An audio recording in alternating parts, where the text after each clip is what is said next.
Donc on va commencer. Donc merci à tous pour votre présence ici. Donc pour ce petit retour d'expérience en fait sur comment est-ce que chez GoJob on a pu intégrer un service no-code au sein de notre architecture logicielle et comment est-ce qu'on l'a considéré comme un microservice à part entière. Donc très rapidement, voilà, donc je me présente, Benjamin Buléon, je suis développeur depuis maintenant une petite dizaine d'années. En quelques mots, qu'est-ce que c'est GoJob dans quelques secondes? On est une plateforme RH dans le milieu de l'intérim. En fait, on met en relation des intérimaires avec des entreprises qui cherchent à embaucher des intérimaires, donc des plateformes logistiques comme Carrefour par exemple. On travaille en France et aux États-Unis et on a une équipe tech composée donc de software engineers, data analysts, data scientists et d'une équipe no-code. Et on fait partie de la French Tech depuis maintenant à peu près 5 ans. Donc, toute cette présentation va être basée sur un use case qui nous a permis de nous poser toutes ces questions et qui nous a permis de nous poser les bonnes questions sur comment est-ce qu'on allait intégrer le no-code.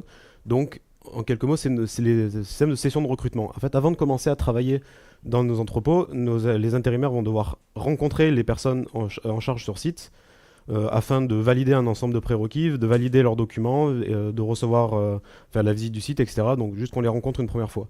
Le problème qu'on avait, c'était que booker ces sessions de recrutement, ça prenait un temps assez hallucinant parce que pour chaque intérimaire qu'on devait placer, il fallait valider un ensemble de prérequis. Donc, est-ce qu'ils seraient dispo pour venir à la session? Est-ce qu'ils sont toujours disponibles pour travailler? Est-ce qu'ils sont OK pour porter des charges lourdes? Ce genre de choses. Et donc, on a estimé que ça prenait à peu près 15 minutes à un opérationnel chez nous pour trouver une personne à planifier en session. Donc, nous, ce qu'on a voulu faire, c'est on a voulu automatiser tout ce process de planification afin d'avoir un nombre illimité de candidats planifiés. Toujours en validant l'ensemble des prérequis qu'on a vus précédemment, et ça sans aucune action manuelle d'un de nos opérationnels. Parce que vous imaginez le temps que ça peut faire gagner à la fin de l'année quand on a des milliers de personnes à venir faire travailler. Donc voilà, ça c'est la vision globale du problème qu'on a voulu résoudre. Dans quelle architecture en fait est-ce qu'on se plaçait? Notre architecture aujourd'hui, de vision très simple, c'est on a un produit back-office, donc c'est une application écrite en React. On a un ensemble de microservices donc aujourd'hui qui utilisent tous Nest.js. Et ces services exposent deux types d'API, soit des API REST, donc qui vont venir être tapés directement par notre back-office, soit des API GraphQL. Et on utilise une brique, je ne sais pas si vous connaissez, c'est Apollo Fédération, qui est, je trouve, assez exceptionnelle, qui permet d'agréger tous les schémas GraphQL de tous nos services en un seul super schéma, en fait, qui va donner un point d'entrée unique au back-office, afin de venir... ça expose une route unique, et donc le front n'a pas besoin de se poser la question sur quel service va être tapé derrière. Donc voilà, aujourd'hui, notre architecture, elle est comme ça. Donc si on reprend notre use case, qu'est-ce qu'on a voulu faire afin de valider les candidats qui vont venir en session de recrutement? C'est on a voulu faire un agent conversationnel. Donc ce produit a été développé en no-code. Donc aujourd'hui, nous, l'outil no-code qu'on utilise, c'est avec Make. Donc Make, c'est un outil qui permet de créer des automatisations en prenant donc différents types de points d'entrée. Ça peut être des webhooks, ça peut être des mails qu'on reçoit, ça peut être un ensemble de choses. Chaque bulle que vous voyez consiste à une opération. On prend la sortie de l'opération d'avant en input de l'opération d'après, etc. Donc on peut développer des systèmes complexes. Donc je ne vais pas rentrer plus dans le détail sur comment est-ce qu'on a fait cet outil, parce que sinon ça prendrait environ 2 semaines. Donc aujourd'hui, voilà, on a un agent conversationnel qui permet de discuter avec nos intérimaires. Ça prend des données de notre back-office, quels sont les prérequis de la session, quelques informations sur le candidat. On va dérouler une conversation par SMS avec lui et on va venir extraire différentes informations. Donc, parce que c'est les données les plus fraîches qu'on peut avoir sur notre candidat, donc on va venir mettre à jour son profil. Donc, s'il nous redonne par exemple son adresse, s'il nous confirme son adresse, s'il nous confirme son statut de disponibilité. Et à la fin de toutes ces automatisations, le no-code va être capable de nous dire ok, cette personne, elle peut être validée, elle viendra à ta session. Donc, on va pouvoir avoir des side effects qui en découlent. Donc aujourd'hui, on a voulu intégrer ça dans notre architecture, parce que c'est clairement un besoin qu'on avait. Donc si je reprends le schéma de tout à l'heure, on a notre automatisation qui tourne en fait dans un coin, mais qui n'est pas vraiment reliée au reste de notre architecture. Donc on a l'outil Make qui écrit quand même dans une base de données, donc on a stocké déjà l'ensemble des conversations qu'on avait eues dans une base de données, donc ça c'est cool. Par contre, on n'a aucun moyen, depuis notre back-office, de venir exposer ces conversations, et du coup c'est un manque de visibilité cruel dans notre produit. Donc le seul truc qu'on a eu à faire pour ceci, c'est d'exposer également juste un petit microservice Nest qui fait juste proxy, en fait il fait juste de la lecture en base de données, il expose juste donc le contenu de la base et une API GraphQL qui permet, via la puissance d'Apollo Fédération, de venir être consommé directement par notre back-office. Donc aujourd'hui, dans notre produit, on est capable de venir voir tout ce qui s'est passé à l'intérieur du service no-code, puisque tout a été sauvegardé dans une petite base de données, qui n'est plus si petite que ça d'ailleurs. Et on est capable donc d'afficher tout ça dans notre back-office. Donc on a déjà résolu un premier cas qui était de visibilité sur l'écriture de ce qui se passe dans ce produit. Comment ça fonctionnait avant en fait? C'était que quand on créait une session, on faisait une requête post sur un webhook qui déclenchait les automatisations. Donc le service no-code faisait sa vie. Et une fois qu'il avait terminé de faire son automatisation, qu'il avait validé ou refusé un candidat, il refaisait une requête post dans notre produit pour venir mettre à jour tel ou tel statut de tel ou tel candidat. Donc ça, c'est bien, ça a fonctionné. Par contre, c'est pas comme ça que nous, on imagine les relations et les relations de service to service. Aujourd'hui, nos services, c'est de cette façon-là, les services sont hyper couplés. Et c'est pas comme ça qu'on a l'habitude de travailler. Nous, en fait, donc, on est sur GCP, notre infra, et on utilise Google Cloud PubSub. Donc en fait, on pourrait utiliser n'importe quel autre message broker de type Kafka, par exemple. Et donc en quelques mots, qu'est-ce qui se passe? On a une file de messages, un topic dans notre cas. Un service va venir émettre un message, et tous les autres services qui s'étaient abonnés à ce message vont être notifiés, vont pouvoir déclencher leurs actions. Donc c'est exactement ce qu'on a fait dans notre cas. Quand une nouvelle session est créée, on vient émettre un message dans un topic PubSub.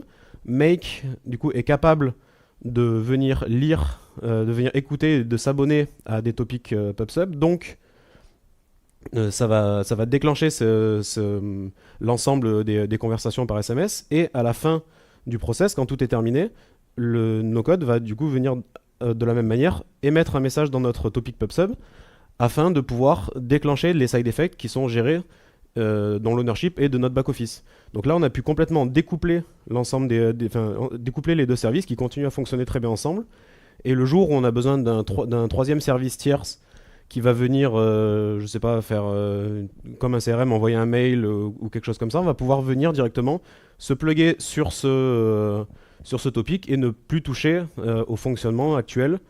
Donc nos services sont totalement découplés. Et ça, c'est quelque chose qu'on aime bien et qu'on a pu mettre en place. Donc voilà, mais après vous allez me dire, ok, mais ça reste quand même du no-code. Le no-code, on sait pas trop ce qui s'y passe, ça fait un peu peur. Et effectivement. Aujourd'hui, nos applications, on se base sur 4 piliers techniques. Donc on considère qu'une application doit être stable, sécurisée, maintenable et rapide.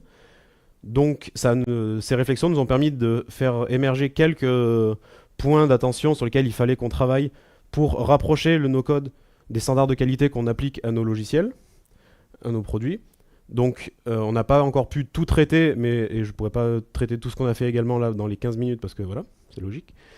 Je vais très rapidement parler de 4 points qu'on a pu mettre en place. Donc tout d'abord le monitoring. Aujourd'hui on utilise toute notre stack est monitorée avec Grafana. Et on a pu du coup exporter des métriques d'utilisation des services no-code via un petit exporteur custom qui push des métriques via Prometheus. On a pu exporter ces données et créer des dashboards qui sont du coup affichés toute la journée dans nos bureaux pour suivre. Donc on peut suivre par exemple l'utilisation des scénarios. Donc quelles automatisations ont tourné combien de fois dans la journée? Est-ce que les scénarios ont généré des erreurs? Donc ça on le voit très rapidement. Et un autre point qui est hyper important, c'est la consommation. Parce que si on reprend le business plan de Make, en fait on paye à chaque petite bulle qu'on a vue dans les automatisations. Donc en fait on peut avoir un scénario qui tourne qu'une fois ou 2 fois par jour, qui coûte des milliers d'euros, alors que des scénarios qui vont pas apparaître dans le dashboard de droite, comme avoir tourné toutes les heures ou toutes les 10 minutes, ne coûtent quasiment rien. Donc en fait c'est hyper important de voir la consommation par scénario, et ça nous a permis notamment de repérer des boucles qui n'étaient pas du tout optimisées dans nos scénarios, etc. Donc ça c'est cool, on a gagné beaucoup en visibilité là-dessus. Un deuxième point, c'est l'alerting. Donc vu qu'on a exporté des métriques sur l'utilisation, sur les erreurs, etc., on a pu mettre en place de l'alerting. Nous on utilise Slack au quotidien, donc que ce soit dans que ce soit pour nos échanges ou également c'est également notre canal d'alerting.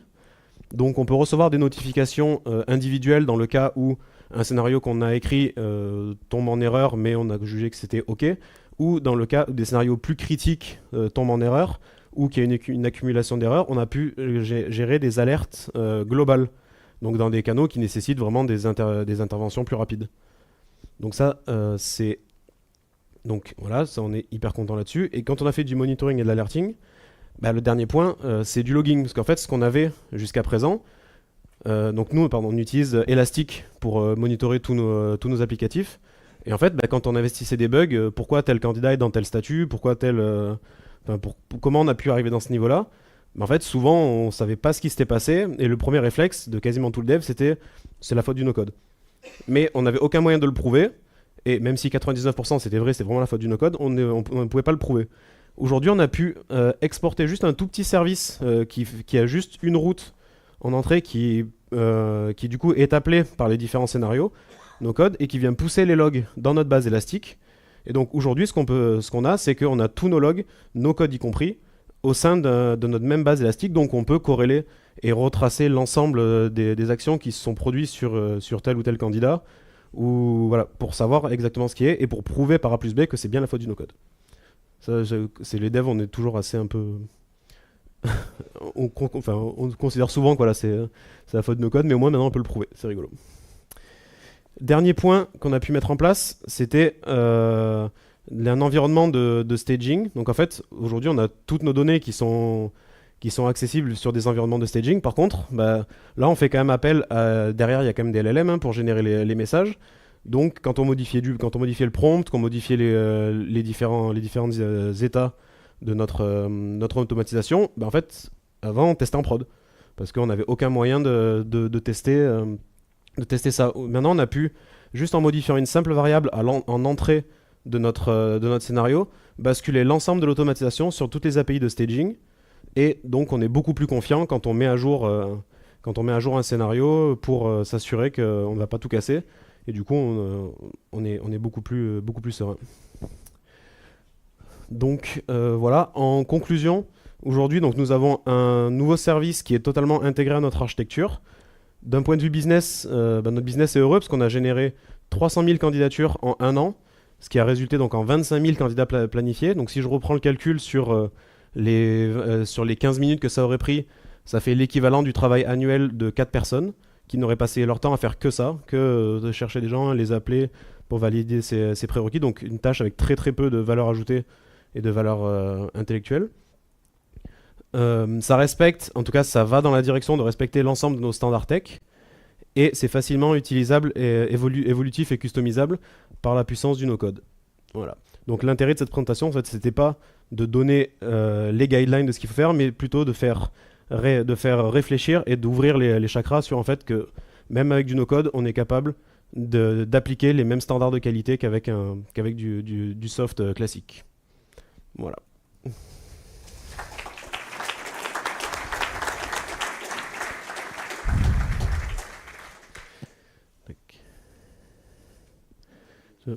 Il y a des questions.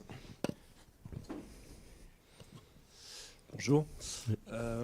Qu'est-ce qui a motivé le choix du no-code au départ et est-ce que vous avez comparé l'effort, parce qu'il y a eu quelques petites briques développées pour l'intégration OSI, exporter les métriques, exposer les données et voilà, est-ce qu'il y a une comparaison de l'effort de développer finalement cet agent conversationnel au sein d'une application classique vis-à-vis du no-code? Donc en fait, nous, on est dans un environnement encore un peu start-up. Et donc on a les roadmaps qui sont planifiés on a du boulot largement. Et en fait, au moment où c'est sorti, il nous faut un agent conversationnel et il nous le faut dans la semaine. Et donc en fait, déjà on ne va pas arrêter tous les travaux qui étaient faits en cours. Et en fait, la puissance du no-code, c'est que ça a pu être développé en quelques heures ou quelques jours. On avait quelque chose qui tournait. C'était clairement pas optimisé et prod ready, mais on avait quand même quelque chose qui tournait fonctionnellement. Et ça a été développé. Là, on parle de quelque chose le projet a plus d'1 an et demi. Donc en fait, tout l'outillage qu'on a aujourd'hui sur le marché n'existait pas encore à l'époque. Donc en fait, de tout redévelopper, ça aurait pris beaucoup plus de temps. Et il fallait vraiment prouver qu'on pouvait y aller. Donc on est allé à la solution la plus rapide. Aujourd'hui, clairement, la question pourrait se poser de rapatrier l'ensemble dans le produit pour gagner... Là, tout ce qu'on a fait sur le monitoring, l'alerting et tout, c'est bien, on a développé les briques. Mais on est quand même toujours, ça reste du no-code, on est quand même moins confiant que si c'était du dev. Après, il y a toujours des LLM derrière, donc on sera jamais 100% confiant, je pense. Mais la question peut se poser de le rapatrier dans le produit à moyen terme. Oui. On n'a plus de temps. Ah, bon. Merci. Nächste.